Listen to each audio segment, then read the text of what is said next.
மக்களே, யார் எவிக்ஷன் தெரியுமா? முடிச்சு விட்டாங்க கதையை. சோழிகள் முடிந்தன. ஆக்சுவலாக காலையில் என்ன பண்ணிட்டாங்கன்னா, திவ்யாவை தூக்குறதுக்கு தான் பிளானு. விஜய் சேதுபதிக்கு திவ்யா வெளியே போகணும், ஆனால் சாண்ட்ரா உள்ளே இருக்கணும். ஸோ சில பேர் என்ன விக்கல்ஸ் வெளியே போகிறேன்னு சொல்லிட்டு இருந்தாங்க. அப்புறம் அரோரா தூக்க முடியாது, ஏன்னா அவன் direct finalist. So Sabari product வந்து ஸ்பெஷல் ப்ராடக்ட்டு, அவனை தூக்க மாட்டாங்க. காணாவிட தான் போயிட்டார். அதுக்கு வந்து அவ்வளோ சண்டை நடந்திருக்கு. விஜய் சேதுபதி வந்து சாண்ட்ரா உள்ள வைங்க அப்படின்னு சொல்லியிருக்காரு. ஆனால் சேனல் டீமு எல்லாம் பார்த்துட்டாங்க. ஏன்னா ஷோவுக்கு வந்து டிஆர்பியும் கிடையாது, ஒன்றும் கிடையாது. அதுவும் கழுவி ஊற்றுறாங்க. சாண்ட்ராவை உள்ளே வச்சிங்கன்னா இன்னும் வந்து நெகட்டிவிட்டி அதிகமாகும். பிரஜைன் குடும்பம், அவங்க குடும்பம் இப்போ தான் அந்த பிள்ளைங்கள்லாம் வந்து ரொம்ப இதாக இருக்குது. ஸோ இதில் கிடைக்கிற ஒரு நல்ல ஒரு இதை வச்சு ஏதாச்சும் வாய்ப்பு கிடைக்கும், சீரியல்ஸ் இந்த மாதிரி ஏதாச்சும் வாய்ப்புகள் கிடைக்கிற மாதிரி தான் பிளான் பண்ணுறாங்க. ஸோ நெகட்டிவிட்டி இன்னமும் அதிகமாகிட்டு வெளில போனால் ஒரு பெரிய அளவில் மக்கள் மத்தியில் ஒரு இது அவர்ஷன் க்ரியேட் ஆகும். ஸோ அது க்ரியேட் ஆகாமல் இருக்கணும்னா சாண்ட்ராவை தூக்கணுங்கிறது அவங்களோட இது. ஸோ இந்த ஆள் என்னென்னா, இப்போ பொண்டாட்டியாச்சே, இப்போ இவர் பொண்டாட்டியில் ஃப்ரெண்டோட பொண்டாட்டியாச்சே, ஸோ வச்சே ஆகணும், இன்னும் ஒரு வாரம் சம்பளம் வாங்கியே கொடுத்தாவன் அப்படிங்கிற மாதிரி கங்கணம் கட்டிட்டு தெரிஞ்சிருக்காப்புல. அதனால தானே நடந்துச்சு இவ்வளோ பிரச்சனைகள் நடந்தது. காரணமே இந்த ஆள் பயாஸ்டாக நடந்துக்கிட்டது தானே. விஜிஎஸ் பயாஸ்டாக நடந்தனால தான் இந்த சீசனே குட்டிச்சாராக போச்சு. எல்லாம் போயிட்டாங்க. கடைசியில் இப்போ சாண்ட்ராவையும் தூக்குறதுக்கான ஒரு இது வந்து கடைசியாக யாரை தூக்கியிருக்காங்கன்னா, லைக் பண்ணுங்கள், ஷேர் பண்ணுங்கள், கண்டிப்பாக கமெண்ட் பண்ணுங்கள்.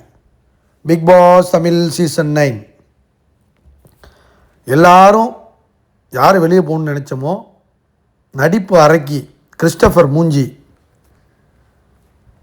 தங்க தலைவி, தங்க தாரகை, மலையாள குழி, மலையாள கிளி சாண்ட்ராவை தூக்கிட்டாங்க. மக்களே கொண்டாடுங்க, மக்களே பண்டிகையை கொண்டாடுங்க.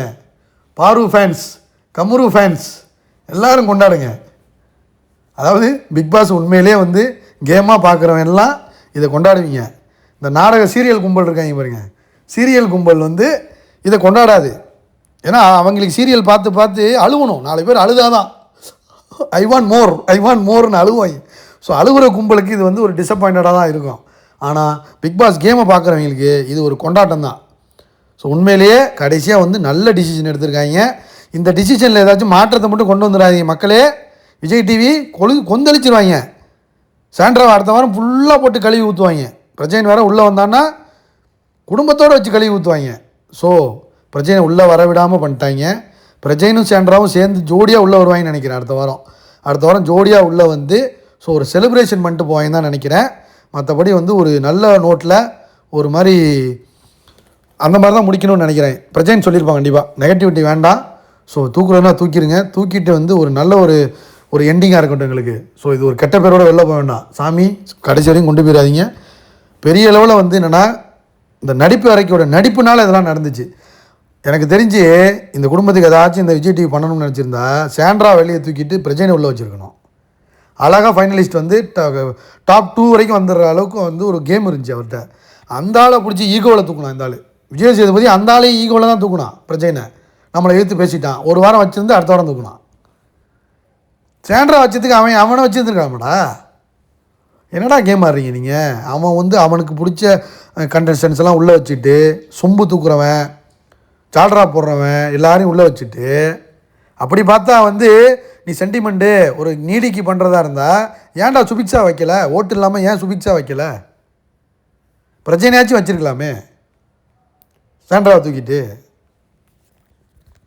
ஆனால் விஜய் டிவி இப்போ கூட சாண்ட்ராவை தூக்கியிருக்க மாட்டாங்க. அடித்த அடி அந்த மாதிரி வியானா, இந்த பக்கம் வந்து ரம்யா, எல்லாருமே அடிச்சிட்டாங்க.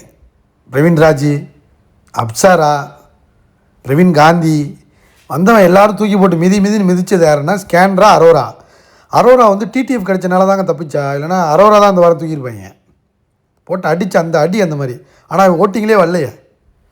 ஸோ சாண்ட்ராவை தூக்கிட்டாங்க. இனிமையாச்சும் ஒரு வெளியே போயாச்சும் திருந்திட்டு அடுத்த வாரம் உள்ளே வரட்டுங்க. பிள்ளையோட இல்லைன்னா புருஷனோட உள்ளே வந்து செலிப்ரேஷன் நல்லபடியாக பண்ணிட்டு போட்டோம். எதுக்கு இந்த நாடகம்? அதாவது சாண்ட்ரா நினச்சது என்னென்னா, இந்த நாடகம் வெளியில் ஒர்க் அவுட் ஆகுதுன்னு நினச்சிருச்சு. அந்த தப்பு தான். புரியுதா உங்களுக்கு? அது வந்து உண்மையான ஆக்டர் தான், நல்ல ஒரு ஆக்டர். ஆனால் வந்து இந்த மாதிரி தப்பாக பயன்படுத்தினா என்ன ஆகுங்கிறதுக்கு சாண்ட்ராவுக்கும் ஒரு பாடம். ஸோ 2 பேரோட ரெட் கார்டுக்கு இதாக இருந்ததுனால தான் தூக்குறாங்க. லைக் பண்ணுங்கள், ஷேர் பண்ணுங்கள், கமெண்ட் பண்ணுங்கள்.